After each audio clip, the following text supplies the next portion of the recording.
What's going on, guys? Pixelated here, back at it again with another video. This is very important news that has unfolded. I'm sure most of you have heard about it, and this is something many believed would never happen, at least not anytime soon. Before this, the only thing Adidas could tout about was that they were the most Instagram sneaker brand than any other brand. The difference being that just because it was the most Instagram brand doesn't mean it was leading sales in any way. It seems kind of absurd. Marketing experts didn't realize that this was obviously an indicator of where things were going. So the news is that Adidas finally surpassed Jordan brand and is now the second highest sneaker selling and second most popular sneaker brand, next to, of course, the behemoth that is Nike. We're going to look at why this is happening, looking at some of the facts and just signs that most of us could probably have just picked up if we were keen on the news.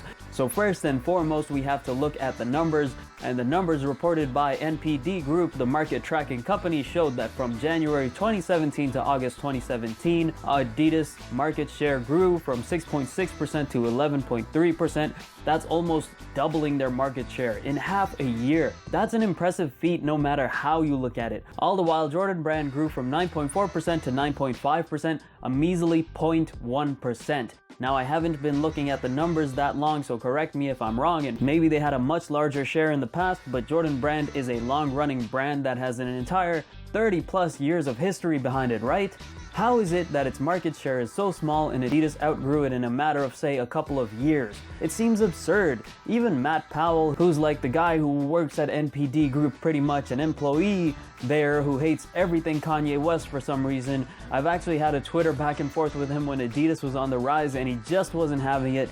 I kept saying there are clear indicators of Adidas' rise, but he stuck to Nike and Jordan brand reigning supreme. Obviously Nike's still reigning supreme, but Jordan brand clearly isn't. Like, kudos to him for being in a position where he has a voice and authority on things like this, but look at your own facts, man. He went on to say he never thought he'd see Adidas overtake Jordan brand in his life. Motherfucker, what?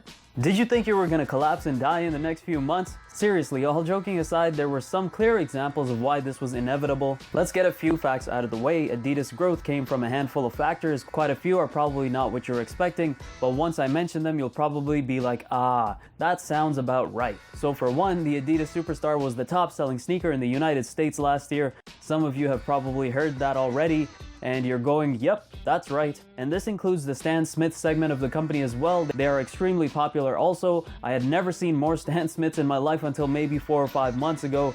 These, although not very commonly stated in the media currently or commonly promoted, probably have a large role to play in Adidas market growth, but that would be downplaying other major facts. Although this goes to show that there is a sliver of truth to what NPD's Matt Powell said about Kanye not being influential in Adidas sales. It's just outright wrong in the sense that Kanye's signing to Adidas definitely had a major impact on not only their sneaker sales, but their brand image as well. Every release Kanye has had with Adidas, the sneakers sell out almost immediately and resell for crazy prices, but we saw this when Kanye was with Nike as well. Of course, the sneakers being limited means even though they sell out, there isn't much room for more market and financial growth when speaking solely of the collaboration sneakers. But bringing Kanye onto Team Adidas doesn't just mean the only thing he influenced was sales of his own sneakers with Adidas.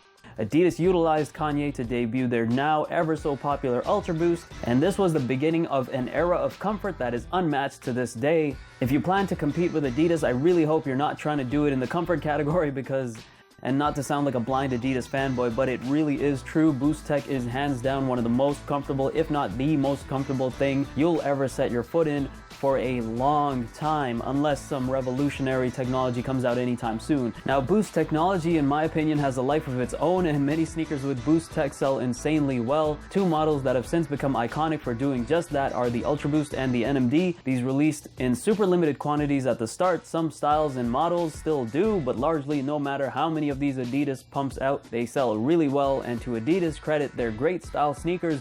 In other words, Kanye isn't the only reason Adidas did so well that it outperformed Jordan brand, but he's definitely what Adidas needed to get the engine running.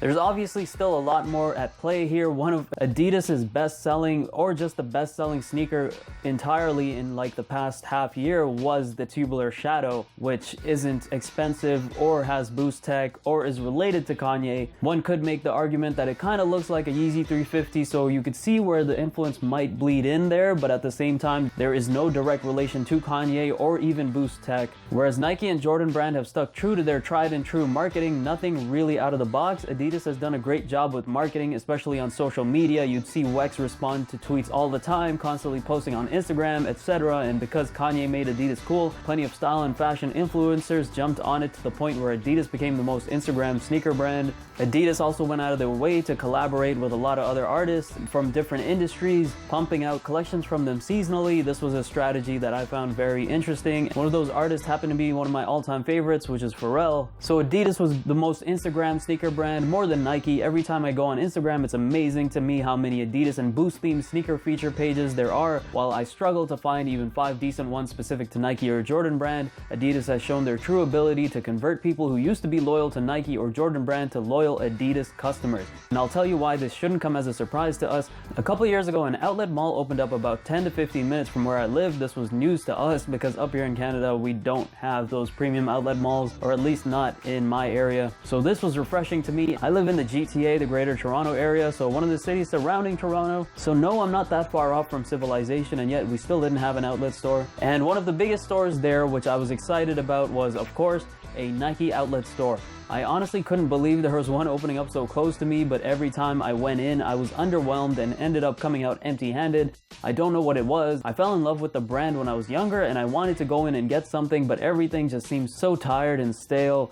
You could smell the lack of innovation as soon as you walked in. Now granted, this was an outlet store, so you can't expect to find the best stuff there, but I feel like they just got so comfortable at the top that they stopped trying to innovate, and that was their downfall, at least for Jordan brand, and Adidas capitalized. So to sum it up, yes, Kanye played a pivotal role in breathing life back into Adidas's brand image. He made wearing Adidas cool again, and of course his collabs and designs with them sell out almost immediately. But it's Adidas quality, and let's not forget comfortable sneakers that kept the momentum going. A lot of credit has to be given to Adidas as a whole and their Boost technology. Let's be honest, there are some Jordans I just love to have, and almost nothing beats Jordan 1s when it comes to style, but they're still nowhere near as comfortable as any Boost shoe. Huge reason for Adidas' success. Otherwise, we'd only see their Kanye sneakers selling out and nothing else. And finally, while Nike and Jordan brands still capitalize on the performance market, Adidas capitalizes in the lifestyle market. And let's be honest, the lifestyle market is far larger than the performance market. With that being said, that's my take on why Adidas overtook Jordan brand, and honestly, I feel like they'll slowly creep up on Nike too. There's obviously a lot more still left to be said here, so let me know what you guys think about this in the comment section below, and please subscribe for more juicy content. Catch you later. Pixelated out.